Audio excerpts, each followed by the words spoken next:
Welcome to Real Chat with Kat, the podcast that's all about real conversations for real transformation. I'm your host, Kat Pulcinelli, professional speaker, MC, and best-selling international author. Here, we tackle the tough stuff, the mud that we all have found ourselves in. We talk about the pivots, the challenges, and the victories that shape our lives and our businesses. From overcoming trauma and finding your voice to navigating life's unexpected twists, we get raw, honest, and open. You'll hear from inspiring guests who share their stories of resilience, healing, and growth. Whether it's breaking through emotional abuse, embracing self-worth, or thriving in entrepreneurship, you'll find connection, empowerment, and the tools to keep you moving forward. So grab your favorite drink, settle in, and get ready for stories that hit home and conversations that make a difference. Let's get real together. Hello, everyone, and thank you so much for joining me today on this episode of Real Chat with Kat. I am so excited to have you here with me today, and I have a super interesting guest. The first time her and I spoke, she blew my mind, and I was like, oh, this conversation is going to be so much fun with so much knowledge and like the best way to start off the beginning of 2025. So, Annika, thank you so much for being a part of the podcast today. Thank you, Kat. I'm so excited to be here and to talk about all the topics that I love the most. Yes, thank you so much. All right, so as we dive in, though, go ahead then, Annika, and give us a background. Tell us who you are, what it is that you do, and then what got you into your space.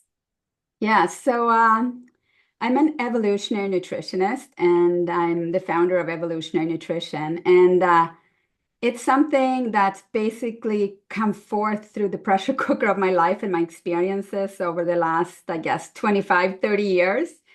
And like a lot of us, it's often the challenges that pushes us, especially if we're able to see, the silver lining, right, in something. And for me, I'm from Sweden. I grew up there and I moved to Canada in my late 20s. And the usual story, Canadian husband, and then I was not interested in health at all growing up, but I was just totally unaware. And my degree was in economics, and I was interested in my environmentalism and all that. But then I ended up getting into computers and like programming. So I trained in that. I did some computer networking, and then, got married and got pregnant. I had two daughters, just 18 months apart. And that was a big stressor on my body, I found out. So I ended up having all these digestive problems, stomach pains, after every meal. And I would like roll up the little ball, which, if you have kids, that's not very practical. If you have a toddler and a newborn and you're home alone, that's like, so I ended up going, doing tests and stuff and sitting in the doctor's office one day. And he said, you're going to need this medication. And, so I asked, innocently, how long will I have to take these pills? And he said, like probably for the rest of your life. And when he said like for the rest of your life, something woke up inside of me and this voice just screamed, no.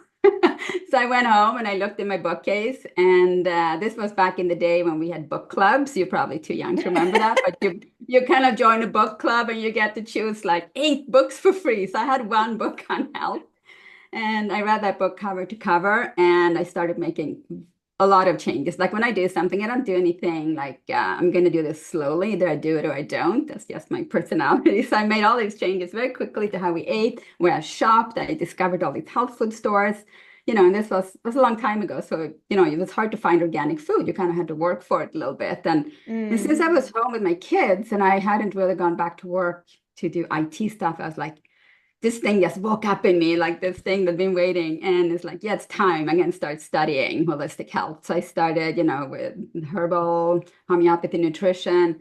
And then a few years later, I set up shop and started seeing people. And, that's how I got into it. So.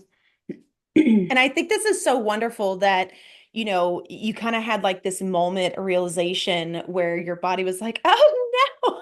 Like, because I feel like several of us, like a lot of us, several of us, have that feeling, but because of the environment that we are in, or the people that we're around, or because we saw a doctor, we trust, and we just kind of like blow that little bit of intuition off. But what I find really fascinating about what you do as well is your nutrition isn't just like nutrition.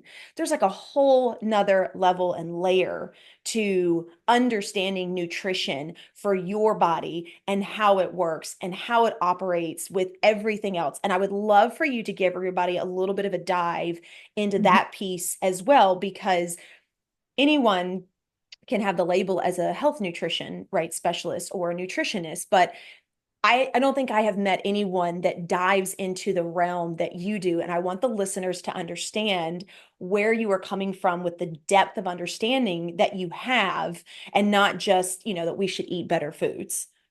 Yeah, yeah. No, there's some general things, right? The junk food's not good for anyone, but then there's like what specifically should you eat? And my framework has three parts to it, and it's sort of the core of what has become evolutionary nutrition. And as part of the work I was doing probably about 6 years ago or something, it was a few years ago, I've lost track. Yeah, the years go faster and faster, right? So I wanted to do a bunch of interviews with women just to figure out, okay, what are your health challenges and what are your health goals? And most of these were women over 40. And it's a lot of similar things. I realized quickly that these women were really good at doing self-care and taking care of other people and taking care of themselves if it happened to be in conjunction, cooking for the family or a partner, or you're catering for, whatever you're volunteering, or in the office. That was so good. But then, when they're working or doing something for themselves, oh, I'm just going to have a piece of toast, or I'll skip lunch, or I'll have a banana, it's like, and then I'll keep going, being of service. And when it came to that type of self-care, they thought they were the only ones that struggled with it. All of them had the same problem, but they thought, I'm the only one. And then there was a lot of guilt. They felt guilty for what they were doing, and they felt guilty for what they were not doing. So they felt guilty if they did self-care and took time away from something or said no to something, or felt guilty if they didn't do enough exercise or whatever. So this was something that seemed to be universal, but everybody thought they were the only ones. So it's like, oh, we have a societal thing going on here, and it's not that hard to figure out that it's, the patriarchy, right? We've been steeped in for like the last 5,000 years, give or take. So it's like, no, we need like a paradigm shift. Whatever we were doing is not working. So there's some of these books for kids where you choose your adventure, or whatever, or movies, even for adults. And I thought, the default adventure we're given here in life is the patriarchy, right? That's sort of the operating system that we're in, but it's not working so well for women, especially as we get older and we're on our own evolutionary paths we're often not even aware of, at all levels of our beings in our bodies. It's more obvious, but also there's this inner thing going. So we can choose a different adventure.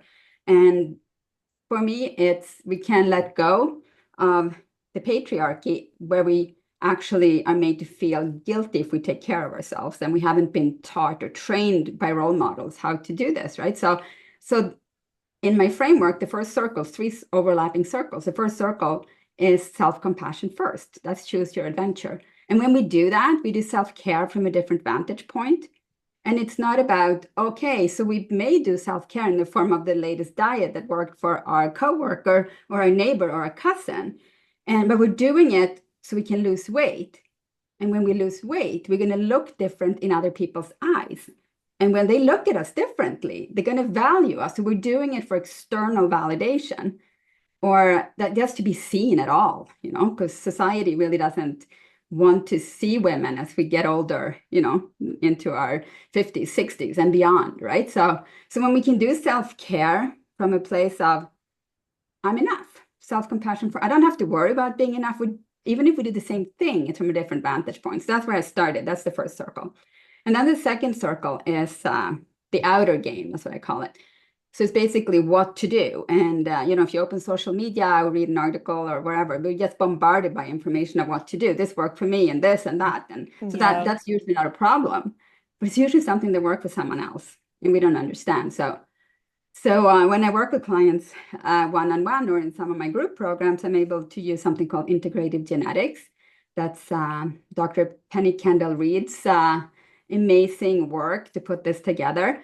And it's really about looking at relevant genes, and we don't look at single gene mutations or SNPs, because that's how I kind of started with genetics, like, I don't know, 12 years ago, just because I wasn't feeling well. But it wasn't very applicable, and I'm a very practical person. I'd like things to be able to be used and implemented in our lives, and not just something that we can read about and be very interested in. It has to be relevant to our day to day. So with this, we can figure out, how do I metabolize? So how much protein do I need? We can figure that out for ourselves. Like, and how sensitive am I to carbs? Like, am I somebody who reacts extremely sensitive to carbs? And maybe that's someone who has struggled with weight loss and they don't know this, right? Or it could be saturated fat can be very inflammatory, but there's a lot of in health circles saying, no, saturated fat's great. It's not, you don't have to worry about it, right? So, and then you're someone who ends up turning on inflammation and weight gain at a very low level of saturated fat, and you start your day with MCT oil and coffee, right? So it's like you've had like half your dose of saturated fat, and then you don't understand why you're not losing weight or just feeling inflamed and puffy. So it's yeah, there's so much information we get. So now it's about, we know what to do, and we can create a program around that has a lot more than just what we talked about. And that's often where a lot of regular nutrition or health coach advice stops, because here, eat this food, take these vitamins. Good luck. And that's how I was trained as well. But these protocols or these things we do, they're often overwhelming. And in the work I do, I expect resistance. And I call that the inner game. That's the third circle, is actually doing it. And this is sort of the juicy part where the rubber hits the road. And that's where the self-growth happens, right? Because when you say, I'm going to do this thing, and then if you don't do it, that's sort of the gap there. It's like, oh, we have something to work with. It's not a failure. It's just information. Just dive into it and see what's going on. What's your self-talk? How are you sabotaging? And how can we really, I call it like your saboteurs will show up in different shapes or form, whether it's forgetfulness or like can't afford it, or, I don't have time, those usual and other variations. But then we can also lean into our guardians. And that's often come from having a wisdom practice, right? So because we often separate the physical from the inner, the outer, the inner, but I think we need both. And that's really the world we live in. So we can go more into that. I'm just going to stop. And it's so juicy. But you're right, though. There are so many layers to this. And a lot of us, and myself included, there's so much information that it's really easy to be like, okay, just what foods do I need to eat? And this says that we should do this, and this says that we should do that. And then that's kind of like the end. And then I'm like, okay, well, I exercise, I do this, I should be good, right? And what I have really found over the last several years that's been really interesting is being able to understand the difference between every single person and seeing how much your genetics play into that, which I found extremely fascinating. I mean, I remember listening to a talk one time, and there was a gentleman that actually was having this conversation around this with a company that he had started working with.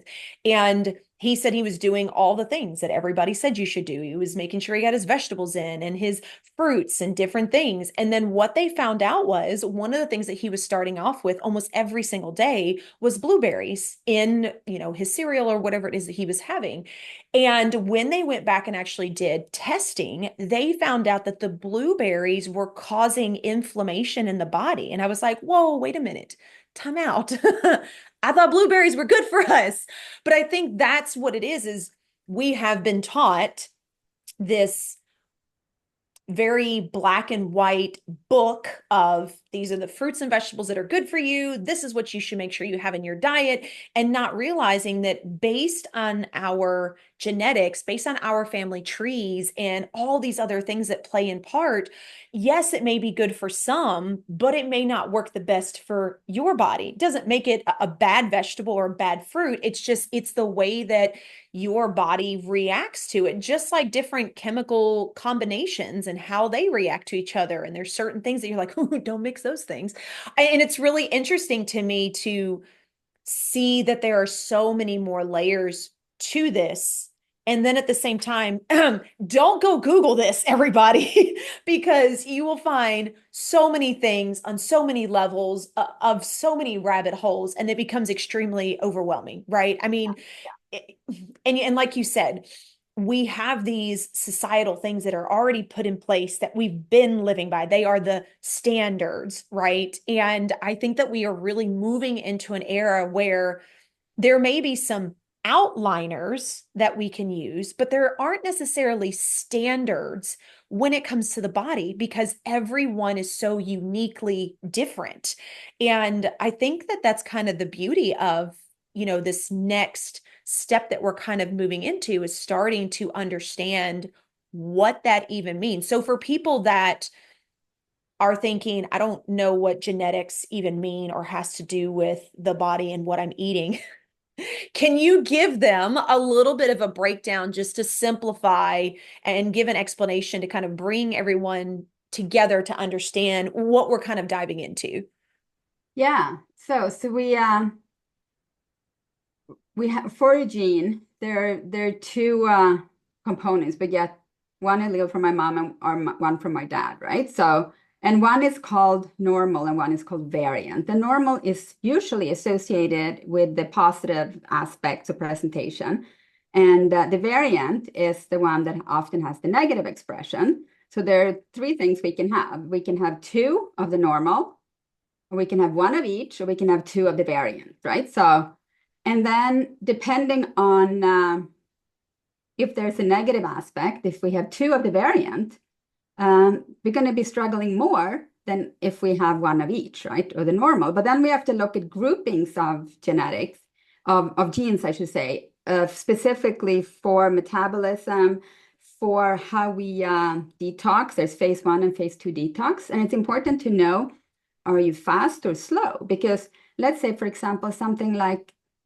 turmeric or curcumin, which is the active ingredient in turmeric, which is, common in a lot of supplements and in cooking and things. But when you start taking them at higher doses, that's something that will slow down our phase 1 detox when we're getting, toxins out of our cells. And if we're already slow genetically, then we don't want to take that. But we don't know that unless we look at it, right? So, so it's really important to know, like, it doesn't mean that curcumin or turmeric is bad. It's just not a good fit for you, right? So, so it's really and also all the information we have from the past, like with generalized information about what's good and bad foods. Like, and if we go really far back, there wasn't really a lot of bad food. We didn't have junk food, right? Because that's like the highly processed foods that has a lot of additives our body doesn't know what to do with, right? That's an extra burden. It doesn't bring a lot of nutrients with it. So when you eat something, you want it to be nutrient dense. So you get your macros, your proteins, your carbs, and your fats, but then you want the food to carry all these micronutrients and minerals and all these things you need. And empty calories means that it basically just has the macros, but doesn't have a lot of the other things we need to function well, right? And run like well-oiled machines. So so in a way, we can eat by season. That's something you can see. And it was preservation of foods, but it wasn't like really good or bad. I think that's really in the last few decades, especially like, I guess, as we enter the chemical age post World War II, when there's a lot more chemicals and alterations of food, and we have this thing called ultra processed foods. That's I would call it like more food like stuff. And but then, so that there's the general good advice to probably stay away from that. That's for everybody. But then it's we're fortunate to live in times when science is really bringing us all this information that when applied, not like because this worked for that person or I just read about this thing. It's like you have to look at the whole picture, right? And look at the presentation. That's why it's good to work with someone and not just start doing it by yourself. So then that's when you're able to really dial it in for you. And when you eat, move, and live for your genes, it's something that's sustainable because it's a fit. It's like you go trying on a pair of shoes, right? It has to be very precise, so you can't walk in them, right? You try to walk in shoes that are too big or too small, it's not going to work so well, right? But when you get your size on, you can have them on for years. And it's the same thing once you start adapting and specifically like eating for your genetics, you're able to keep it going without that much effort because it's the right size. Does that make sense? Yeah, that makes a lot of sense. I actually love that analogy. And I'm curious too, for people that are like, well, I'm trying to eat healthier, or I'm trying to pay attention to what my body likes and doesn't like and how I react to it. What would be your suggestion for those that are in the process of kind of moving into this phase that maybe they can just simply start with themselves as they're gaining more knowledge so that they can learn more about working with someone like you to take them even further? Yeah, so a good starting point, it's often to looking at what you eat, like get rid of the things that we know is inflammatory, at least reduce it, because I'm not like black and white, because that's usually not sustainable. There are like things in our lives, but then I'm thinking about like the 80-20 rule or maybe 90-10, something like that. So most of the time, you're basically following certain rules that you try to eat foods that you feel good from, right? Because that's like our internal, we have to start trusting ourselves again, our intuition in our body, and not just saying, Mm-hmm. I should be taking this MCT oil in my coffee because that's what everybody does. And even if you Mm-hmm. don't feel good, you never make the connection, right? So, and that may not be a very good, they may be a good fit for a few people, but for a lot of people, it's not, right? So that's like see how you feel. So that's the what you're eating, and then when you're eating. Like there was this thing, I think it was in the 80s, we have to eat 6 times a day, 3 meals, 3 snacks, so our blood sugar doesn't drop, and then we know that that's so not true unless you have some serious health issues with hypoglycemia and the like. But for most people, if you have a normal or healthy metabolism, like one of the biggest stressors on our body is digesting food, right? And to continuously eat, because when we eat, insulin is released. Insulin is a fat storing hormone, right? So if we keep that high all the time, we're basically storing fat. And then we're wondering why we're gaining so much weight. So that's why a lot of people see success when they don't eat as frequently. And that's such an easy thing to do, right? You just spread that out. And it's 3 meals, no snacks. That's the way it used to be. Go back to Mm-hmm. like the 50s or something. The snacking culture, it's a great business idea. And there's a lot of money to be made there, but it's not really good for our bodies, right? So I think, and then eating enough when we're eating and eating enough protein, but you don't want too much protein either, because that's also taxing on the body and the kidneys if we're eating too much, and it can be inflammatory and really stand in the way of weight loss if that's a goal. So it's really, so you have the what and the when, and that's like a lot of people can make a lot of progress if they dial those things in. I love that. And that to me, that makes a lot of sense because I know that I did the eat the meals and snack in between as well. And I hated it. I'm sure for some people that they really enjoy it. I hated it. And then I did the intermittent fasting and, that worked for a little bit. And then I was like starving. And so now I've kind of found like this really interesting balance where for me, it's more about listening to when my body is hungry, right? So, like, if I know that I'm sitting more during the day and I'm not doing a lot of activity, I may not necessarily be hungry at lunch. And I'm like, okay, well, then I'll drink some more water and I'll make sure I put something in my system in about an hour. And sometimes, and my husband always laughs at me and gets on to me because I do this, I will not like go and eat a big meal if I'm like my body isn't needing it, it's not asking for anything, but what can I put in it that's decent? Like, do I want some cheese, maybe a little bit of protein, like, some type of lunch meat, or like if we had shredded chicken, or just something like that. But I'll find out that I'm just eating smaller amounts because I'm, for whatever reason, I'm not necessarily craving this big meal, right? And so I try to really pay attention to what my body is wanting, but also the portions as well, where I know a lot of people that are like, well, you have to eat, like you have to make sure you have stuff in your system. And I'm like, but I've done that before, and then I feel sluggish, or I just feel like my energy is drained. So for me, it's really kind of paying attention to that. And I also know, especially as a woman, right, we also fluctuate.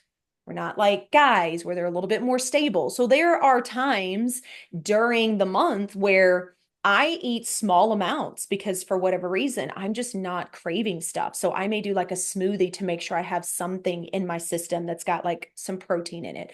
Or I will hit days where I am eating everything in my household for like 2 days. Just leave me alone. I'm going to snack on everything.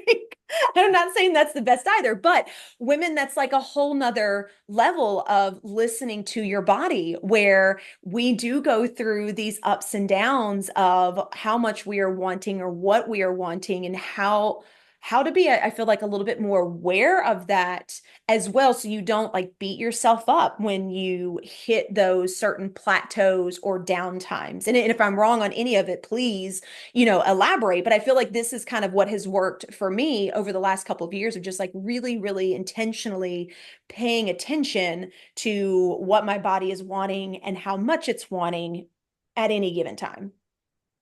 Yeah, so you may be someone that has a fast metabolism, right? That if you do your genetics, you may find that out. But at the same time, intuitive eating it sounds good, but I think for most people, it often doesn't work because there's a lot of imbalances when we decide to start eating intuitively. So the messaging we get around appetite and food, and it also depends on what you have in your house and all those other choices, right? But it really depends. But one thing that I'd love to talk about is, perimenopause, and that could be 15-year journey that women go on. That's interesting, right?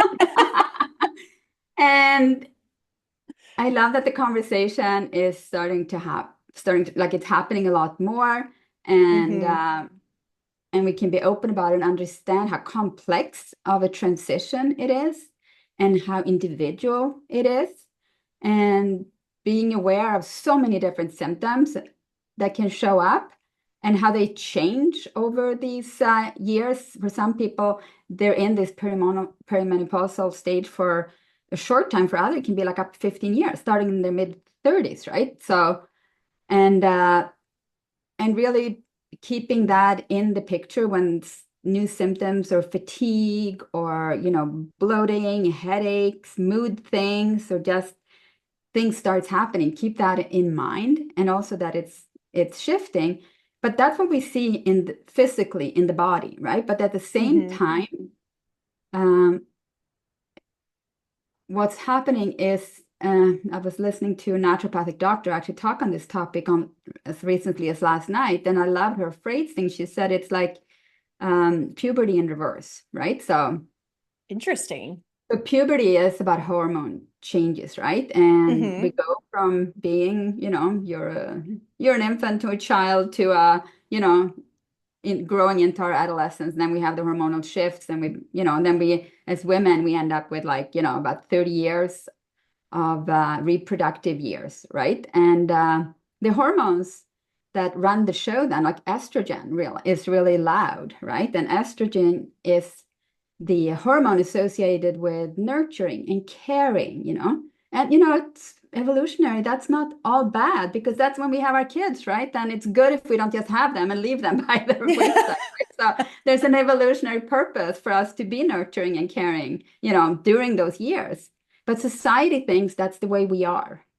And what starts happening as the hormones fluctuates and estrogen starts, it spikes and it comes down, and that can be, lead to a lot of unpleasant physical symptoms. But also estrogen will come down. And, as we near the end of perimenopause and go into menopause, we're going to have stable hormones again for the first time since we were, very young. And it also means, yeah, it's about me now. and it's like, so it's like there may be confusion around yourself. Why don't I like to do this anymore? And there may be pushback from people in our lives, but you've always done this. So the rules gonna have to change because like we're done with certain things. We want to start doing things. Like I say, like in a way, when this, I call it the estrogen veil falls off gradually, like we have this veil and then it just starts floating off. And then we're back to, the core. We were as little girls, right? Like we were feisty little girls. We weren't so, careful about what other people thought about us, because all that thing is about, that's part of the estrogen. Um, it's almost like it's like a spell, right? So we're under to support reproduction. So, but then we're back to what did I like when I was a girl? What did I like doing? And start doing those things again. And we have to find ourselves because stable hormones, that's a good thing, right? And then we can, but that's what I love so much because it can be challenging in the brain, just the physiology going through these years, brain Mm-hmm. fog, a lot of things, but when we come out the other end, it's like I think about it like as the impact curve of a lifetime for a woman looks very different than for a man, because for a man it's very linear. They get older, they get out in the world, they have a lot of impact, and then they get ready for retirement, whatever, towards 65. And we're expected to follow the same curve, but it's usually not the same for women, right? We may start something and we'll get going. We're following, like, and then it's like, no, something may happen. Like either, we have kids, we have other priorities, or maybe we, in our 40s, early mid 40s, very common for women to step off the corporate ladder because they realize it's not feeding their soul. And that's when the soul becomes bossy, remember, because that's when the hormones start shifting. It's like, no, I'm going back to school. I'm changing careers. I want to do this thing that's more meaningful, or starting my own business. I'm doing this, I'm doing that. And then women end up going through the whole hormonal shift. And when we come out the other end, there's like a lot of stressors in that 40, especially, if we have teenagers, because we have kids later on average. So it's often like when teenagers go through hormonal upheaval, the moms do as well, right? So that's kind of, Oh, that's a that's a cruel whole joke. nother. That's a cruel joke. But when we come out the other side in our, early, mid, late 50s, wherever we are, like we're not ready to wind down, gradually, like men are. Like we're just getting started because like there are shifts in our gray matter in our brain where we're becoming stronger, we're becoming, better communicator, leaders. And part of the work I do is really about making women aware and then empowering them. We have so many resources, right? And the world kind of needs people who can, like I like to call it, be part of the solution with a capital S, use your resources, your connections, your financial resources to figure out what is in alignment with what's meaningful to you. And that's often like our purpose on a higher level, like on a soul level, what really gives us meaning. And we can give without sacrificing, right? Because a lot of giving we do during younger decades may feel like sacrifice because it's taking, and we're not giving from that place. We're giving from this higher octave. And that's when you're truly of service. It can be leaders in this new world that we're creating, especially over the next 20 years or so. So it's I love this. It's like we get to hit the new level.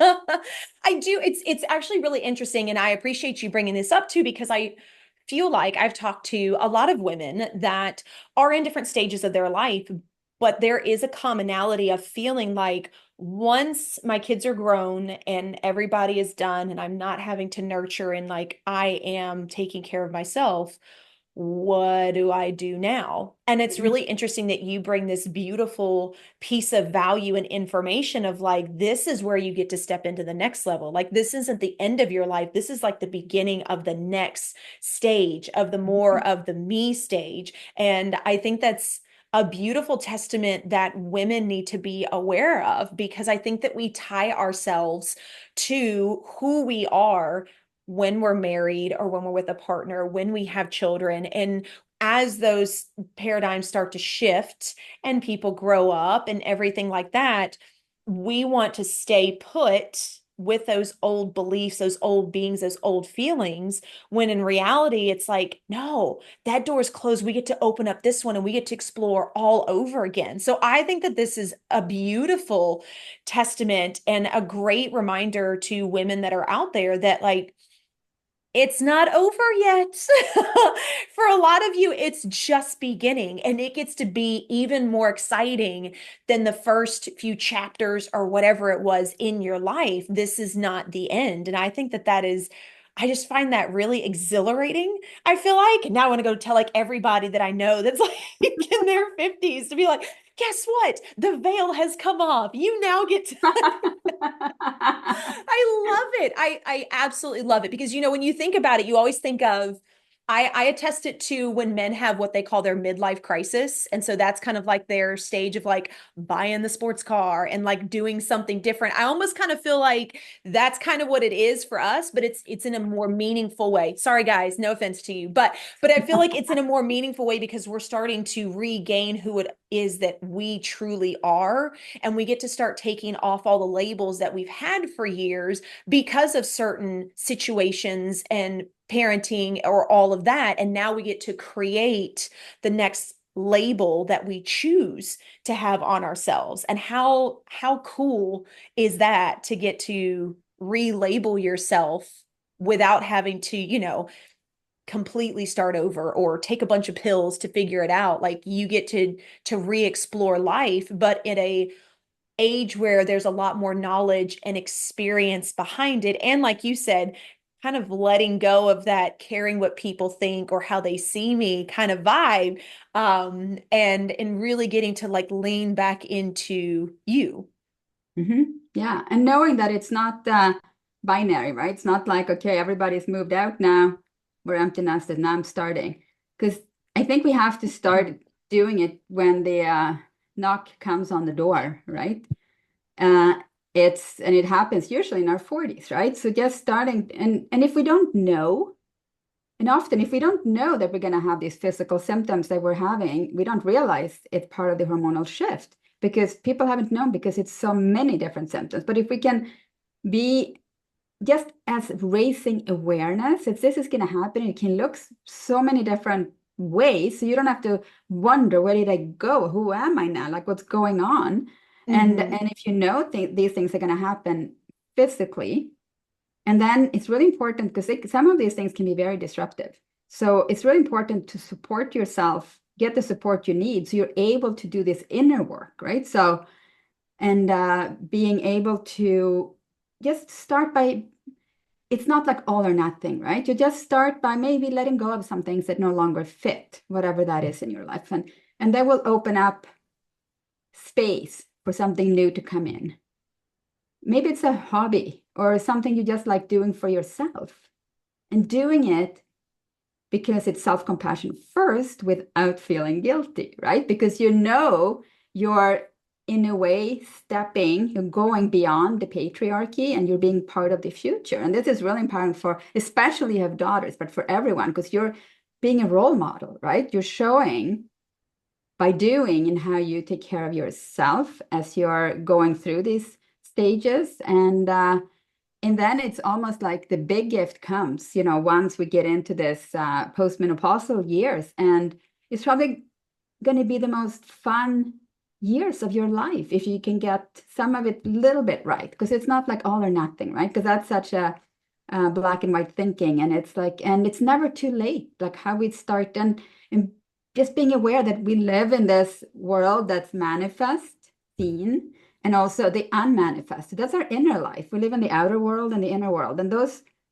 that's the reality, right? But the only thing we've focused on since the Enlightenment has really been the rational mind and living in the physical world. Everything has to be measured, but just consciously living in the mystery and in the unknown and making that an ingredient in how you live your life every day, it's going to do magic, right? Nobody can tell you how, but it will support your evolution. Like, oh, I love it. Okay, so Annika, I could talk to you all day. Like this is so much fun.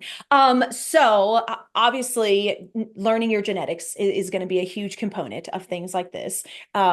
and like you said, self-compassion and really starting to understand and trust ourselves again. I think those are two huge themes for today. And what you just said, I feel like is such a beautiful way to close it. But I always ask all of my guests, if do you happen to have a quote or a piece of advice you would like to leave the audience with?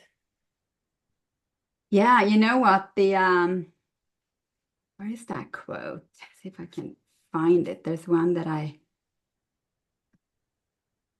I'm going to paraphrase this one because it's so important. It's the choices you make that really shape your life. It's not, and the choices that build your habits that make the decisions for the path of your life, right? Not your choices. They have to go through your habits.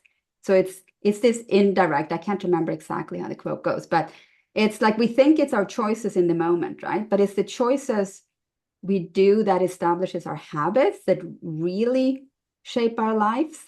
And that's why a lot of my work is around establishing healthy or positive habits in our lives. And we talked about these three circles, choose your adventure, and that's self-compassion first. And then we have the outer game, what to do, and then the inner game, actually doing it. And in the circle, then when I show this graphic, I have this thing called like healthy habits that take root in the middle there, right? So because we need all three for habits to become sustainable. So we think we make a choice and then that's going to happen. But most things happens through the creation of habits. That's going to take us there. And that's a little Ooh. more of a longer game. And we don't like longer game. We like instant gratification, right? So Oh, yes. I love that though. That is so true on so many levels, and definitely something I have noticed over the last several years is being very aware of the habitual things that we do, because it does Mhm. make the impact on what we do decide to do or don't decide to do. So, oh, thank you so much. I just love this. Okay, so you have to tell everybody then, Annika, where can everybody find you? How can they connect with you? How can they be in your world? Yeah, so my website is trulyu.com, and that's TRULY, the letter U.com. And on Instagram, I am evolutionary_nutrition. And on LinkedIn, my name, Annika Ek, Annika Ek. Nice and short. So, and yeah, and I'd love to talk to people if they're curious, because I love just chatting and seeing where people are and where they want to go, and then we figure out how to get there, right? So, and the work I do, I also have a community called Truly You Women's Circle, and I want to make this transformation accessible. I don't want it to be like only people who can pay a ton of money can get this, right? So, because I want to try to have something, because it's about being able to afford it, but it's also about the timing, right? So when are you ready to do this? So it's not like, and just being in a community of supportive women around you, because I find I do better when I surround myself with other people working on positive habits where we bond around our evolution and growth instead of, like, this happened to me, because tough stuff happens to all of us, right? But when we come together, we want to lift each other up, and that's how we want to bond and grow together. So that's a community I have as well. But that information is on my website and all that. I love it. Well, thank you so much. And of course, we'll make sure we have all that information in the show notes, make it super simple so that you guys can find Annika, follow her, get in touch with her, have a conversation. So, Annika, again, thank you so much for being a part of the podcast today and just sharing all of this amazing information. Well, thanks, Kat. And thank you for, giving space for me to share this, because this is like, it's my life's purpose. And I'm excited to, help the people I meet to find theirs and just make it happen, because it's that's how we create the world we want, right, for our kids in the future. Yep. Oh, I love it so much. Thank you again so much to everybody else that's out there listening. I hope you got some takeaways. And before you go Googling and deep diving down the rabbit hole, make sure that you are following Annika and check her website out and reach out to ask questions, maybe have a consultation with her. I definitely feel like directing our questions towards a viable source might be a little bit better than Google sometimes. But I hope that you got some amazing takeaways. I hope that this this is kind of like your light bulb moment, wherever you're at in your life, to realize that you can always make a change, that you may have something better coming, or if you're already in that stage of your life, realizing that the veil has come off and it is time to have even more fun and learn about yourself all over again. So thank you so much again for everyone for being a part of the podcast. Thank you, Annika, for being a guest. And until next time, do one thing positive for someone each and every day and see the difference that it makes in your life. Catch you later. Thank you so much for tuning in to Real Chat with Kat today, where real stories meet real solutions. If you loved today's episode, don't forget to subscribe, leave us a review on Apple, and share this with someone who may also need to hear this as well. Let's also keep the conversation going. Follow me on socials at The Lotus Effect, connect with our incredible guests, and remember, you are never alone. Your story matters, and you have the ability and the power to rewrite it. You always have a choice. Until next time, stay strong, stay inspired, and keep showing up as the incredible, unstoppable